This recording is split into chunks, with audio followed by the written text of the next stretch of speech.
Welcome to Go Live TV, the future in your hands. The only multicultural IPTV station that brings communities together. Over 2.7 million people have already watched. Go Live TV, anytime, anywhere.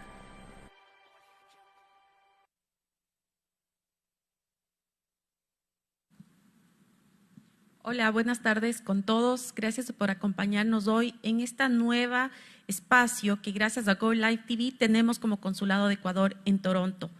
Bueno, una última reunión para acabar el verano. Hemos invitado hoy a Tania González, socia de la firma Alternativa Canadá. Immigration Consultant, es además miembro activo del Immigration Consultants of Canada Regulatory Council. Cuenta con una amplia formación académica, un doctorado en jurisprudencia en la Universidad Católica de Quito, maestría en negocios internacionales en los Estados Unidos y altos honores obtuvo su diplomado como consultora de inmigración, otorgado por el Seneca College en Canadá. Con Tania habíamos este año planificado varias intervenciones, varias charlas para la comunidad ecuatoriana migrante que siempre tiene consultas. Debido a la pandemia, pues tuvimos que suspender, fue la última charla que tuvimos en marzo y gracias a Go Live TV hemos retomado esta iniciativa, este espacio para poder estar en contacto con ustedes, querida comunidad ecuatoriana, y llevarles, darles la respuesta que ustedes buscan. Tania, cuéntanos, ¿qué es Alternativa Canadá? Buenos días, Catherine. Muchas gracias por la invitación y gracias a Go Live TV. Bueno, Alternativa Canadá es una firma de inmigración. Llevamos trabajando 13 años en el tema migratorio. Tenemos dos líneas principales de trabajo. La una es asistencia con el proceso migratorio, personas que quieren vivir, trabajar, estudiar en Canadá.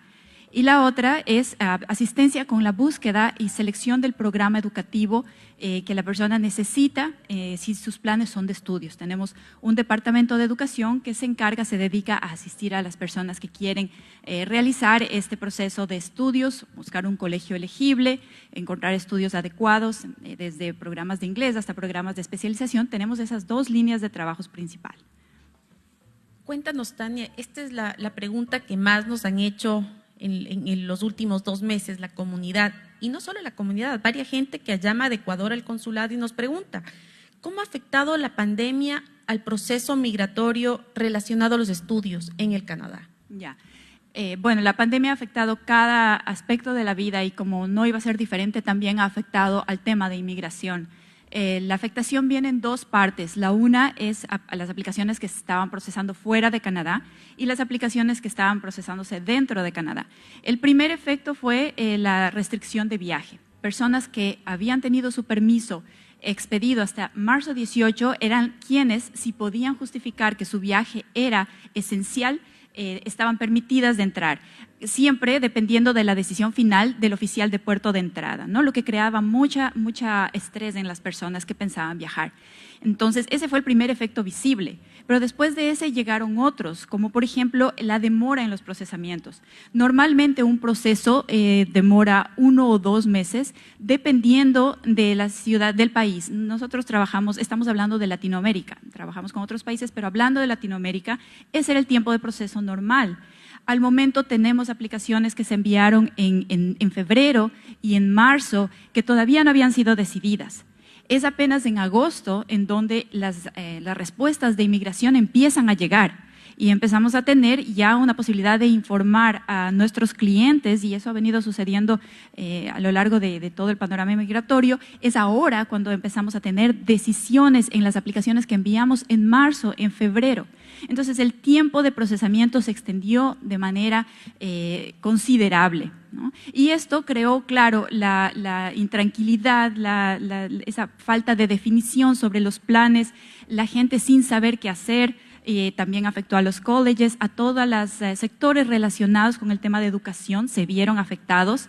Pero también hay que entender que esta política o que estas restricciones, esta demora, es parte de alguna manera de las medidas que ha tomado Canadá para lidiar con la pandemia. Canadá es un país con 38 millones de habitantes, en donde el gobierno ha logrado que 7 de cada 10 personas logren tomar la prueba de COVID.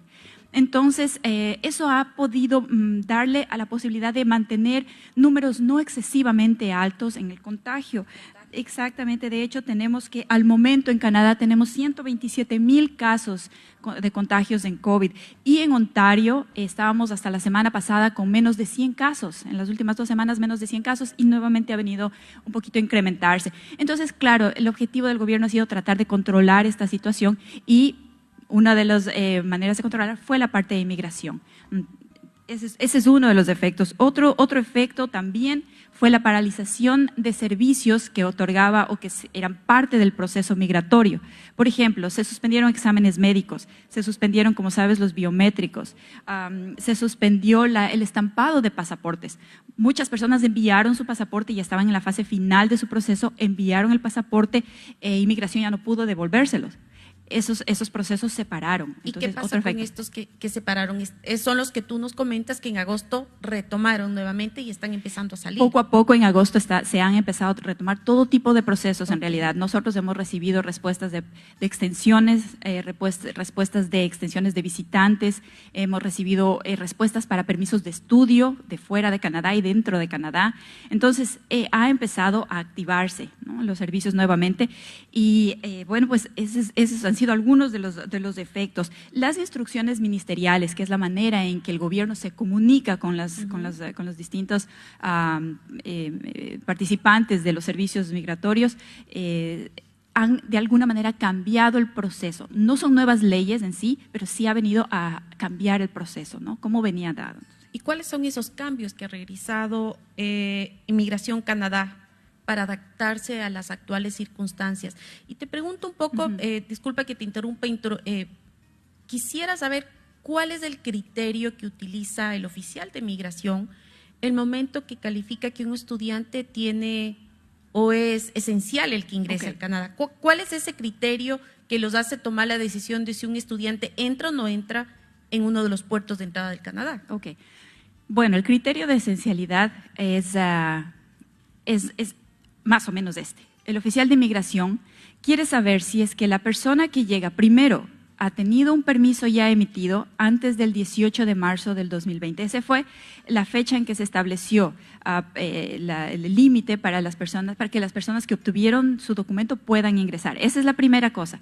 Lo segundo que el oficial de inmigración va a ver es qué tan esencial es que esa persona entre a Canadá. Por ejemplo, si esa persona ya tenía rentado un lugar donde vivir, si el programa está todavía vigente, si está activo, si es que está registrado, si la persona se ha registrado, querrá saber qué tipo de programa es y por qué requiere la presencia. Si es que el programa está siendo dictado en línea, entonces la persona está supuesta a atenderlo en línea.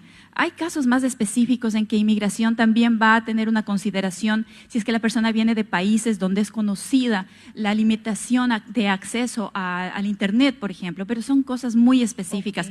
Al final del día es el oficial de inmigración quien va a decidir, en puerto de entrada va a decidir si el propósito de la visita es esencial y la persona puede entrar. Y si es que entra, además deberá tener consideraciones como hacer la cuarentena para efectos de que pueda después reintegrarse a su vida normal o la nueva normalidad, ¿no?, que ahora se conoce así.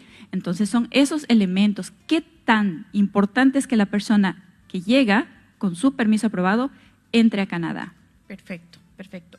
Cuéntanos, ¿cuáles eran las circunstancias, qué cambios ha realizado Inmigración Canadá para adaptarse a las actuales circunstancias? Bueno, ¿cómo nos enteramos nosotros de los cambios? ¿Cómo las personas pueden enterarse de los cambios? Como consultores, nosotros tenemos nuestro órgano regulador, ICCRC. Ellos están todo el tiempo participando en reuniones con inmigración, quienes les van dando las pautas de qué va a ir sucediendo. Esto también se publica en la página web del gobierno. Esa es la manera en que las personas pueden acceder a estas actualizaciones, ¿no? Entonces, cosas que nosotros hemos notado o que vemos en el día a día es cierta flexibilización. ¿Qué cambios? Hay flexibilización en los requisitos que inmigración solicita por parte de los aplicantes. Por ejemplo, anteriormente las personas tenían un tiempo específico para presentar documentos como el examen médico o los biométricos o los certificados policiales. Al momento, Inmigración ha dicho no vamos a negar esas aplicaciones, no las vamos a negar porque usted no ha podido presentar ese documento. Vamos a esperar a que sea viable que usted lo presente y nosotros nos comunicaremos con usted a través de un email o dependiendo de cómo se haya enviado la aplicación para dejarle saber en qué momento debe presentar estos requisitos. Entonces, claro, el gobierno busca tener de alguna manera un equilibrio. Exactamente, porque estas fases del proceso, tomar el examen médico, presentar el biométrico, también son importantes para la integridad del proceso y la seguridad y la salud de las personas dentro de Canadá. Entonces, hay una flexibilización en cuanto a los requisitos. Otro aspecto que yo sé que genera mucho interés y muchas preguntas es el tema del permiso de trabajo después de estudios, ¿no? Uno de los aspectos positivos de estudiar en Canadá es que la persona que estudia en Canadá, a la conclusión de sus estudios, si es que ha estudiado en una escuela elegible, en un college elegible, un programa elegible, va a poder solicitar un permiso de trabajo abierto por el tiempo que estudió, hasta 3 años. Entonces, la primera cosa que las personas empezaron a cuestionarse es, bueno, yo estoy en mi país, en algunos casos estoy estudiando desde mi país, ¿qué va a pasar con esa posibilidad? Porque muchos de los estudiantes van a seguir estudiando de manera virtual. Exactamente. Por varias circunstancias, inclusive la situación económica no les permite venir y pagar una residencia, ¿no? Y decidieron terminar sus estudios. Sí, y bueno, también es el tema de que anteriormente, el requisito para que una persona pueda beneficiarse de este permiso de trabajo después de estudio es haber estado en Canadá. Entonces, el gobierno, ante las circunstancias, flexibiliza este requisito y permite que las personas puedan realizar sus estudios desde fuera de Canadá, en línea, siempre y cuando hayan aplicado a su permiso de estudios, ¿no? Entonces, aquellas personas que aplicaron a su permiso de estudio o que van a aplicar hasta el 30 de septiembre van a verse beneficiadas de esta posibilidad de estudiar en línea y sin afectar su permiso de trabajo. Como le indicó Tania, justamente esta semana se actualizó la página de regulación migratoria en Canadá y está toda esta explicación para que si ustedes quieren profundizar un poco más de esta información, está ahí y pueden hacer consultas. Al final de la entrevista, Tania también nos va a proporcionar sus datos, si es que alguno de los estudiantes o cualquier persona interesada que nos está viendo pueda profundizar preguntas contigo, Tania. Correcto. Cuéntanos, dada esta circunstancia, ¿cuál es el mejor camino que alguien que ingresó al Canadá como estudiante pueda retomar o pueda aplicar a su residencia permanente en el Canadá? ¿Este traspaso también ha tenido cambios? ¿Es hoy más largo o está más flexible? Perfecto. Si me permites, simplemente quiero mencionar, porque sé que esto genera mucha duda, el approval in principle, que es otro de los cambios que introdujo inmigración, y lo voy a mencionar brevemente porque yo sé que las personas tienen interés en este aspecto. El approval in principle es la decisión del gobierno de dividir en 2 el proceso migratorio. El primero se va a enfocar en determinar la elegibilidad de la persona, aspectos como que tenga los documentos necesarios, carta de aprobación, fondos, lazos con el país, etcétera. Y después, si una persona obtiene ese approval in principle, ya la persona con más tranquilidad puede empezar sus estudios. Sin embargo, el gobierno ha dicho, por tener el approval in principle no podemos garantizar la emisión del permiso de estudios. Entonces, ahí viene la segunda fase. La segunda fase analiza la admisibilidad de la persona, que no hayan problemas, vamos a decirlo así, en el tema médico o de antecedentes penales. Entonces, eso es el approval in principle, esta decisión del gobierno de dividir en 2 partes el proceso migratorio, ¿no? O la aplicación de permiso de estudios, la decisión de la aplicación del permiso de estudios. Perfecto. Ahora, sí, con mucho gusto te respondo tu segunda pregunta.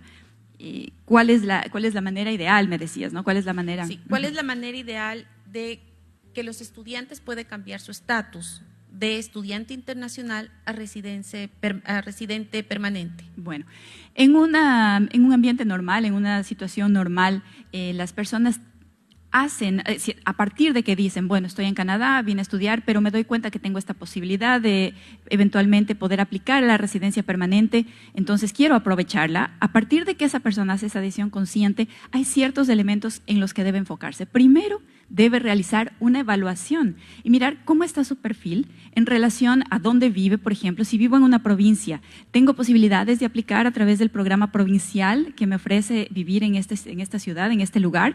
¿Qué tanto mi perfil se ajusta a los requisitos? O si por el otro lado quiero aplicar o puedo, mejor dicho, tengo que determinar si puedo aplicar a través del programa federal. Entonces, lo primero es mirar en términos de perfil, qué tan viable es para mí la obtención de la residencia permanente. Es importante que la persona se prepare en aspectos como el conocimiento del inglés. El inglés ya debería venir en un nivel alto, pero uno de los elementos que más puntos le va a aportar es el conocimiento de inglés o francés, dependiendo de cuál sea el idioma que escoja como principal. Y es inglés hablado y escrito, ¿no? El gobierno, de hecho, ha escogido ciertas pruebas que deben ser las que las personas toman para demostrar su conocimiento, y las habilidades son 4, ¿no? Hablar, escuchar, leer y escribir. Esas son las 4 habilidades que van a medirse en función de ese punto, de lo que tú obtengas en ese examen, vas a recibir un puntaje. El inglés es un elemento muy importante. Otra cosa que las personas que desean o quieren hacer esta transición de estudiantes a residentes permanentes, otra cosa que deben tener en cuenta es la experiencia laboral, porque la experiencia laboral es un elemento muy fuerte dentro de una aplicación. Si una persona, después de graduarse y de usar su permiso de trabajo después de estudios, no logra consolidar al menos un año de experiencia profesional, técnica, gerencial, pagada, demostrable, etcétera, no va a poder sacarle el máximo a su provecho en Canadá. Entonces tiene que empezar a organizar su vida laboral de manera que se gradúe y tenga alguna opción alineada ya para poder aplicar y obtener experiencia laboral profesional. Entonces, esos son algunos elementos que no necesariamente son migratorios, pero son de preparación que la persona debe tomar en cuenta para que su camino sea más fácil. Porque estudios es residencia temporal, no es residencia permanente. No es el propósito del programa de estudios dar residencia permanente. Hay un poco de confusión al respecto. Sin embargo, el gobierno reconoce que quien ha estudiado y ha trabajado en Canadá puede dar un aporte importante y da puntos dentro de un sistema de puntos, que es como funciona el sistema migratorio en Canadá, y así es como se beneficia, ¿no? Quien ha venido a estudiar. Perfecto. Una pregunta que va acorde al tema de estudios. Migran muchas familias, ¿sí? Y necesitan, cuando llegan aquí, hay muchas consultas al consulado que preguntan cómo podemos revalidar nuestros títulos, por ejemplo, del Ecuador. Okay. ¿Cuál es el proceso que deben hacer los estudiantes para revalidar sus títulos aquí en Canadá?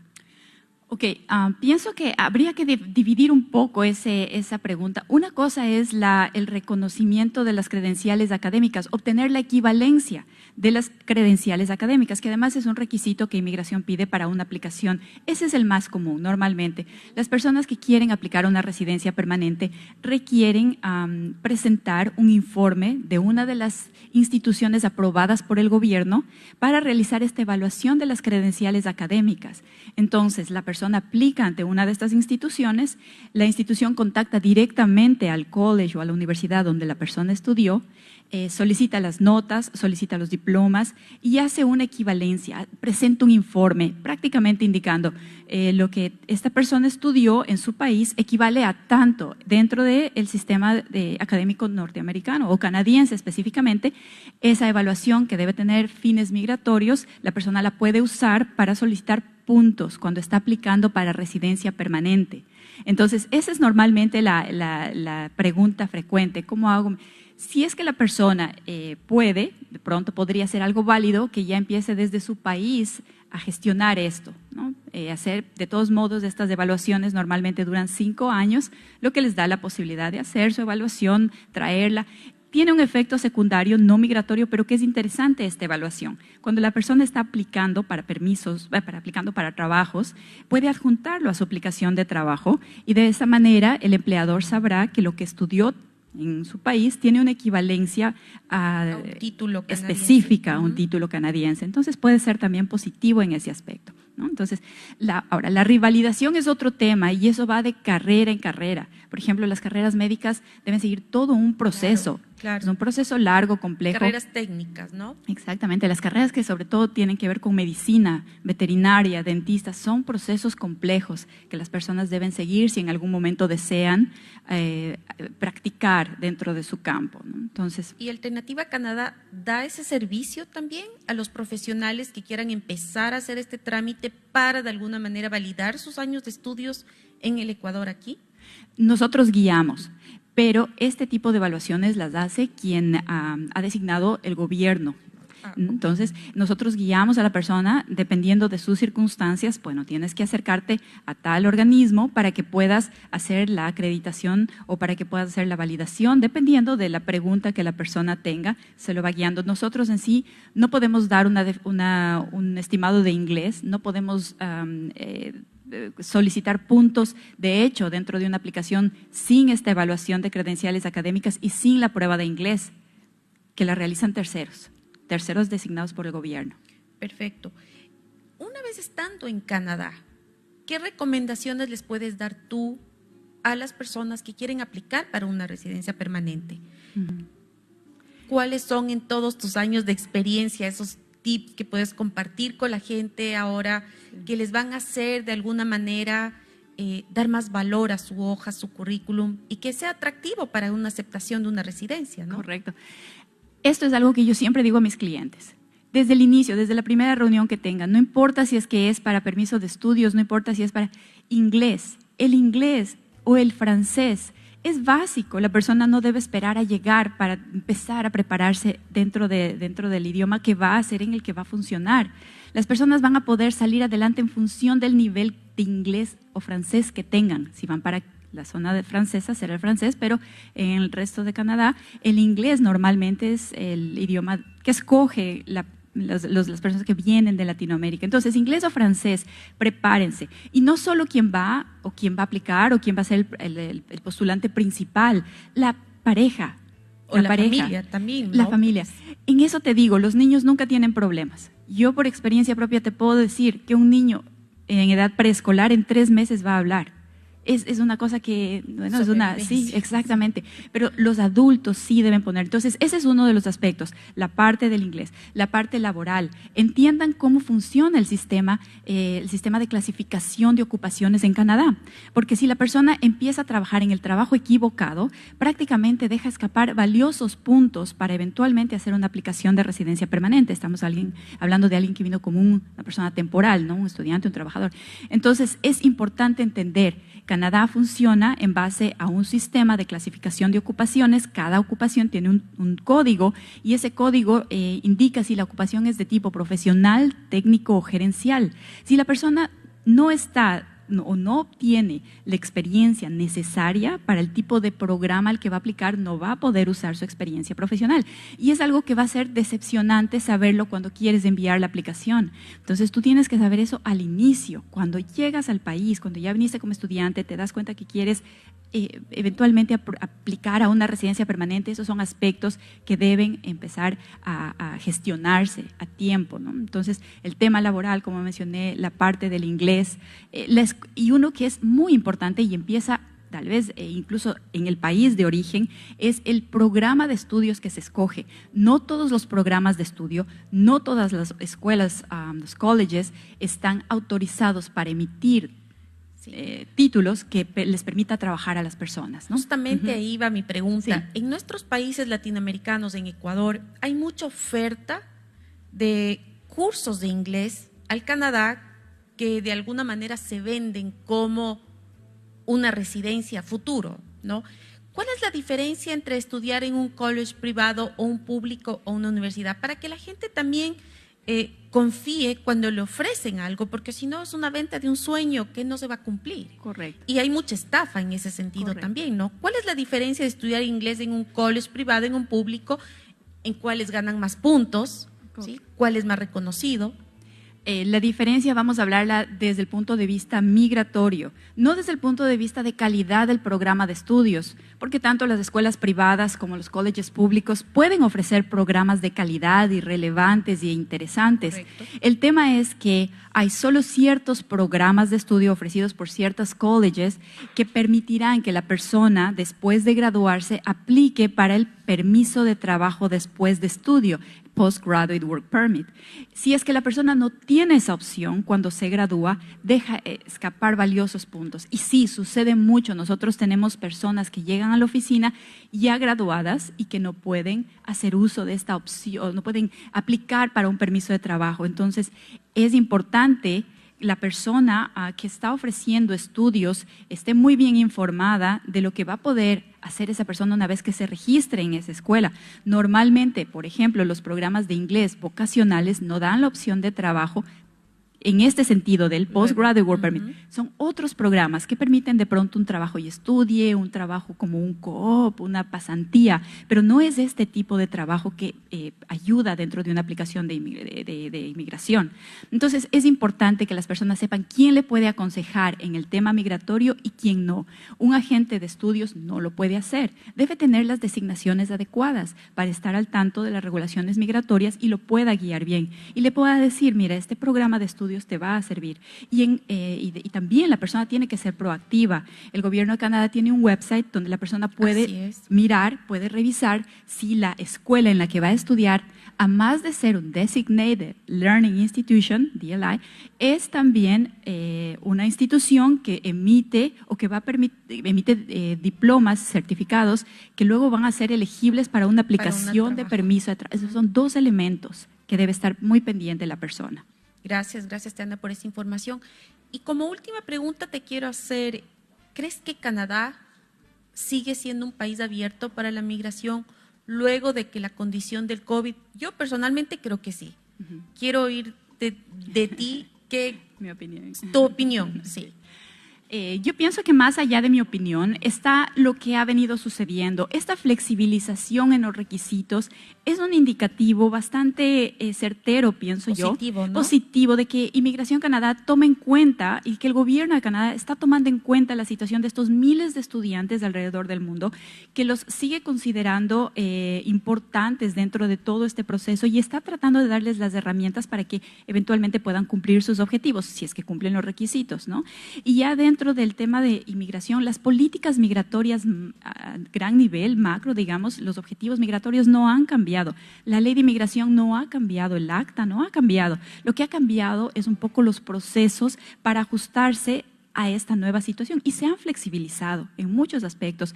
Entonces, eso es un indicativo de que sí, Canadá sigue abierto a la inmigración, pero también tiene en mente objetivos como la salud y el bienestar de su gente, ¿no? Que es entendible. Claro.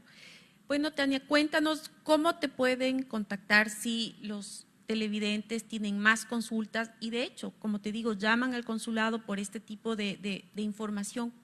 Danos, por favor, un correo donde la comunidad puede escribirte. Claro, con mucho gusto. Ustedes pueden dirigirse a info@alternativacanada.com, info@alternativacanada.com, y nuestro teléfono es 647-428-3400. Muchas gracias, Con mucho Tania. gusto.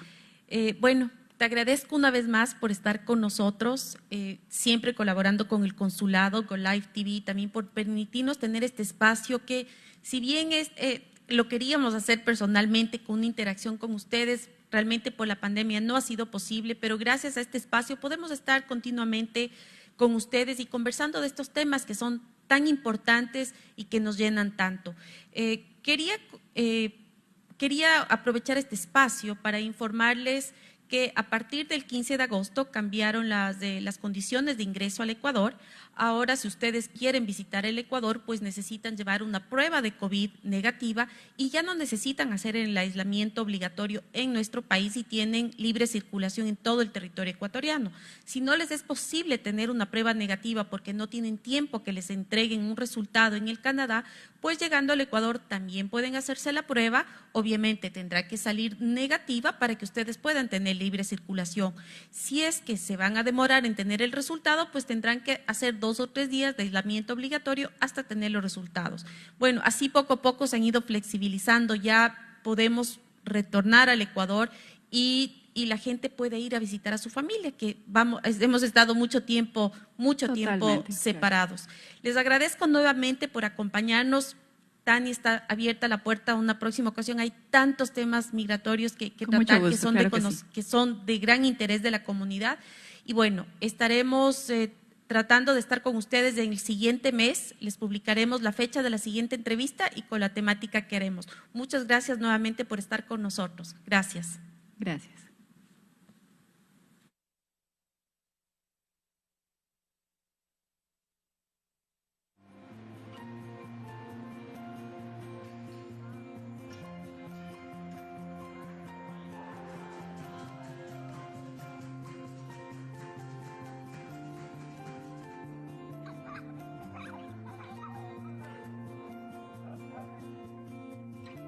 This is our family. This is our life.